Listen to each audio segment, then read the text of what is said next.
Садыр Жапаров Пекин шаарына конду. Мамлекет башчы Садыр Жапаров Пекин шаарындагы эл аралык аэропортко конду. Бул тууралуу президенттин маалымат кызматы кабарлады. Эске салсак, өлкө башчы коңшу мамлекетке иш сапары менен кеткен. Анда Жапаров кышкы Олимпиада оюндарынын ачылыш аземине катышып, Кытай Эл Республикасынын төрагасы Си Цзиньпин менен жолугушмакчы. Талкуулана турган негизги маселелердин бири Кытай, Кыргызстан, Өзбекстан эл аралык темир жол линиясын куруу болмокчу.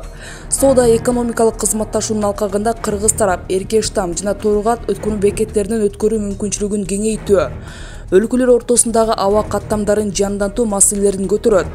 Мындан тышкары Кыргыз делегациясы энергетика, тоо-кен, айыл чарба, билим берүү тармактарында бир катар долбоорлорду улантууга ниеттенип, инвестициялык кызматташуу маселелерин талкуулоого даяр деп айтылат маалыматта. Кытай Эл Республикасынын төрагасы Си Цзиньпин мырзанын чакыруусу менен Кыргыз Республикасынын президенти Садыр Нуркожоевич Жапаров Кытай Эл Республикасына иш сапары менен 3 февралдан 6 февралга чейин барат. Иш сапарынын убагында Кыргыз Республикасынын президенти кышкы Олимпиада оюндарынын ачылышына катышат жана Кытай Эл Республикасынын төрагасы Си Цзиньпин менен жолугушуу өткөрөт. Өзүңүздөр билесиздер, эпидемияга каралыштуу дүйнөлүк эл аралык олимпиадалык комитет жана улуттук олимпиадалык Кытайдын комитети бир топ чектөөлөрдү киргизген. Ошондуктан Пекин шаарында же болбосо олимпиадалык айылда ар кандай жолугушууларга бекем чектөө коюлган. Ошондуктан бизде эки гана иш-чара каралат. Биздин негизги бул эки тараптык жолугушуу. Анткени өзүңүздөр билесиздер, биринчиден биздин президент Кытайдын төрагасы Си Цзиньпин жекеме-жеке таанышат. Андан тышкары биздин саясий, экономикалык жана маданий байланыштардын кызматташтыкты талкуулайбыз. Быйыл Кыргызстан менен Кытай дипломатиялык байланыштын 30 жылдыгын белгилеп жатышат. Ошого байланыштуу биз 30 жылдында кандай жеткендиктерге жеттик жана алдыда кандай иштер турат, ошону такташабыз. Экономикалык жактан азыр соода сатыкты кеңейтүү жана Эркештам менен Торгат аркылуу жүк ташыган транзиттик жүктөрдү жана Кыргызстанга багытталган жүктөрдү кеңейтүү боюнча биз сунуштарды киргизебиз. Мындан тышкары авиакаттамды жандандыруу. Азыр пандемия убагында эки мамлекеттин ортосунда авиакаттам токтоп калган. Ошондуктан Кытай шаарлары менен Кыргызстандын ортосунда авиакаттамды жандандырсак, биздин соода сатыктын активдештирүүсүнө, туристтердин келүүсүнө жана студенттердин барып келүүсүнө бир топ жеңилдик болот деп эсептейбиз. Бул сунушту дагы киргизебиз. Андан тышкары инвестициялык жактан бир топ сунуштар бар. Тоо-кен жагын иштетүү, энергетика жагын иштетүү, айыл чарба жагын иштетүү боюнча бир топ проекттерди сунуштайбыз. Ал жөнүндө да талкуу болот. Негизги талкуу сөз бул Кытай, Кыргызстан жана Өзбекстан транзиттик эл аралык темир жолунун курулушу жөнүндө бир топ сүйлөшүүлөрдү жүргүзөбүз. Анткени бул негизги биздин суроо болуп эсептелет. Бул экономикалык вопростон тышкары биз эл аралык регионалдык коопсуздук боюнча дагы ой алмашабыз. Афганистандагы ситуациялар, Ортонку Азияда болуп жаткан ситуациялар жөнүндө ой бөлүшөбүз. Биздин оюбузча алдыда турган визит бизге чоң жол ачышы мүмкүн. Анткени Кытай менен Кыргызстандын ортосундагы кызматташуу биз үчүн эң маанилүү деп эсептейбиз.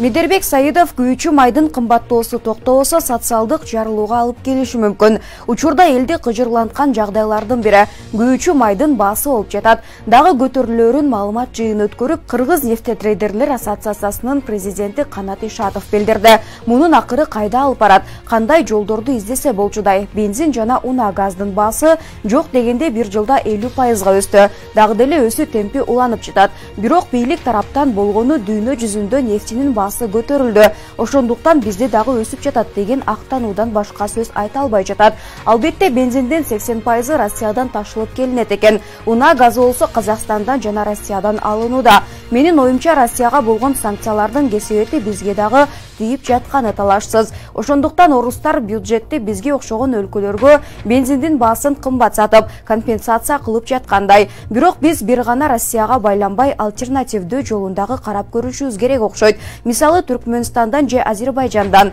балким Иран, ислам өлкөлөрүнөн деле импорт кылуу жолун изилдеп көрсөк, кантип болбосун. Мындай темп менен кетсек, эртеби кечпи сөзсүз кризиске кептелебиз. Жана социалдык социалдык жарылууга алып келиши мүмкүн. АКШ Польшага, Румынияга жана Германияга 3000дей жоокерин жөнөтөт. Пентагондун басма сөз катчысы Джон Кирби 2 февралда маалымдагандай 2000 АКШдан Польша жана Германияга барат. Германиядагы 1000 аскер Румынияга жайгаштырылмакчы. Куралдуу күчтөрдүн жиберилиши Путинге жана дүйнөгө биз НАТОнун өнөктөштөрүн коргоого даярбыз деген ишарат болмокчу, деп кошумчалады Кирби. Коргоо министрлигинин өкүлү Вашингтон Орусиянын Украин чегине армиясын таратканына байланыштуу келип чыккан кризисти чечүү үчүн дипломатиялык аракеттерди улантууга ачык деп белгиледи. Өткөн аптада АКШ 8500 жоокерин Европага аттанууга даяр болуп, күжүрмөн даярдыкка келтиргенин билдирген. Кирби сөз болгон чара убактылуу экенине басым жасоо менен бирге Европанын ичинде аскерлердин орун которуусу уланышы мүмкүн деп айтты. Орусия Украина менен чек арасына 100 000ден ашуун аскерин жана техникасын топтогону, Москва кошуна өлкөгө кол салууну пландап жатат деген кооптонуу күчөдө. Кремль Украинага басып кирүүнү көздөйт деген дооматты четке кагып, бирок куралдуу күчтөрүн алып кетүү үчүн батыштан коопсуздук кепилдиктерин талап кылган. Москва Украина НАТОго кирбейт, Орус чек арасына жакын жерлерге аскердик системалар орнотулбайт, блоктун күчтөрү чыгыш Европадан алыстатылат деген шарттарды койгон. Алматы акимчилиги эскерүү акциясын өткөрүүгө уруксат берген жок. Алматы акимчилиги активисттерге январь окуяларынын курмандыктарын эскерүүгө арналган митинг өткөрүүгө уруксат берген жок. Бул тууралуу жарандык активист Марат Турумбетов 2 февралда Фейсбуктагы баракчасына жазды. Алар 13 февралда каңтар 2022 аза күтүү митингин өткөрүүнү көздөшкөн. Алар үчүн январь окуясы менен курман болгон жарандар маанилүү эместей. Калк менен диалог болбостугу айдан ачык. Алматынын жаңы акими Досаев калкка мамилеси ушундай экенин көрсөттү жана демократия багытына карай кадам таштай албастыгын далилдеди, деп жазды Турумбетов. Мэрия мындай чечимди калаанын башкы санитардык дарыгеринин сунушунун негизинде кабыл алышканын билдирди. Анткени менен активисттер 13 январда республика аянтына чыгып, аза күтүү акциясын өткөрөрүн айтышууда. Расмий маалыматка ылайык, Казакстанда кандуу январь окуялары маалында 227 киши көз жумду. Укук коргоочулар жана активисттер бул сан мындан да көп болушу мүмкүн экенин болгошот. Бийлик ушул күнгө чейин каза болгондордун аты жөнүн жарыялай элек. Улам бир шаарда тополоңго катышпаган жайкын тургундардын окко учканы тууралуу маалыматтар чыгып жатат. Эквадордогу мунай төгүлүп 300 километрдик аянтка жайылды. Эквадордо төгүлгөн мунайдан улам Амазонка дарыясы коркунучта экенин билдирди. Эквадор басма сөзүндө орун алган кабарга караганда, мунайдын төгүлүшү Амазонка токойлорундагы дарыяда болжол менен 300 километрдик аянтка жайылды. Эквадор Амазонкасынын түпкү улуттары конфедерациясынын вице-президенти Лола Пиагуаже булгануунун себебинен аймакта жашаган жергиликтүү калктын ден соолугунун коркунучта экенин белгилеп, бийликтен тез чара көрүүнү суранды. Экологиялык апаат боюнча эскерткен Пиагуаже Эквадор мамлекети коюлган талаптарга көңүл бурушу керек. Эгер аткарбаса, дарыяны тазалоого болгон күчүбүздү жумшайбыз. Дарыя түпкүлүктүү элдин бирден бир байлыгы, деди. Тажикстан менен чектеш турган Карабак айылындагы 1500дөн ашуун тургундун тамсалуу үчүн жерге болгон муктаждыгы чечилди. 300 гектар жер трансформацияланып, биринчи кезекте элеттеги 10 чакты тоголок жетим балдарга бөлүнүп берилген. Алардын турак жай куруу мүмкүнчүлүгү жок болгондуктан жергиликтүү бийлик кагаз иштерине жана материалдык жактан да жардам беришерин айтышууда. Биринчи орунда ушул айыл өкмөтүнүн аймагында жашаган тоголок жетим балдар үчүн көп көңүл бурдук. Ушул турак жай алуу үчүн архитектурага эме кылдык. Ушул документ иштерини акысыз бүтүрүп берүү жагы. Анан дагы айыл өкмөт тарабынан ушул жардам көрсөтөбүз. Кандай муктаждыктар болуп калса, Турак жай куруп берүү боюнча. Куруп берүү боюнча ооба. 3 тоголок жетим баланы өз камкордугуна алган Айтбек Акимов балдарга турак жай куруу түйшөлтүп келгенин айтат. Элетте ансыз да көп жылдардан бери тамарка үчүн жер берилбей, сатып алууга мүмкүнчүлүгү жетмек эмес. Күтүүсүздөн 10 соттуктан жер бөлүнүп калганы аны чоң түйшүктөн арылтты. Бүгүнкү күндөн баштап 2-3 күндөн бери талон тартып, баягындай бөлүнүп атат. Бирок бул нерсе эл үчүн өтө жакшы нерсе болду да. Көп жылдан бери огород жок, жер кээ бир үйлөрдө 2-3 баладан 2-3 келин бирге жашап, ушундай эл өтө муктаж болгондо. Огород жер калыш жалаң эле миллион сомдордон болуп кетти да. Ошондуктан үчөөнү мен манча пул кыла алып жайлап коем деген бул оюбузда мүмкүнчүлүк ам жок деди. Чек арада турган Карабак айыл өкмөтүндө 1995 жылдан бери жер алуу үчүн кезекке тургандардын саны 3000ден ашкан.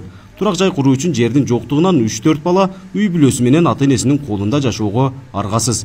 Анын айынан көпчүлүгү Орусияга жана Бишкек шаарына жумуш издеп убактылуу көчүп кеткендери да болгон. Бир үй бүлөдө жашаган үй бүлөдөгүлөр барып ушул сыртка чыгып тышкы миграция, ички миграция көбөйүп, бүгүнкү күндө жаштарыбыз ушул ички тышкы миграцияда. Ал дагы ушул эле жумуш орундарынын жоктугуна байланыштуу ушундай көйгөйлөр болуп келди да. Эми Кудай кааласа ушул көйгөйлөр чечилди деген ойдобуз. Жогордагы муктаждыктарды чечүү үчүн Баткен районундагы жалпысынан 700 гектардан ашуун жер трансформацияланган. Алардын арасында чек ара чыр-чатактарынын очогу болгон айылдардын тургундары үчүн да жер бөлүнгөн. Район башчысы тургундардын коопсуздугун камсыздоо жана чек арадагы чыр-чатактарды болтурбоо боюнча тажик кесиптеши менен тынымсыз сүйлөшүүлөр жүргүзүлүп жатканын айтат. Трансформацияланган жерлер биздин чек аралаш деген мына Төткүл айыл өкмөтүндө бар, Аксай айыл өкмөтүндө бар, Ак Татыр айыл өкмөтүндө бар. Бул жерлерде дагы жанакы мен айткан кезексиз ала турган жарандарга берилди. Калган жарандарга дагы берилиши бүгүн эрте берилиши күтүлүүдө. Булардын коопсуздугун сактоо максатында биз жергиликтүү деңгээлде өзүбүздүн деңгээлибизде чараларды көрүп атабыз. Кошуна Тажик Республикасынын Исфара районунун төрагасы Бахадыр Зода менен дагы биз тынбай жума сайын жолугушууларды өткөрүп атабыз. Бүгүнкү күндө Баткен району боюнча турак жай куруу үчүн жерге муктаждардын саны 15.000ден ашат. Трансформацияланып бөлүнүп берилген жерлер 3/4 бөлүгүнүн гана муктаждыгын чечет. Калган 10.000 жаранга жер берүү үчүн жергиликтүү бийлик тиешелүү чараларды көрүп жатат. Нургазы Жайнаков, Регион телеканалы, Баткен облусу.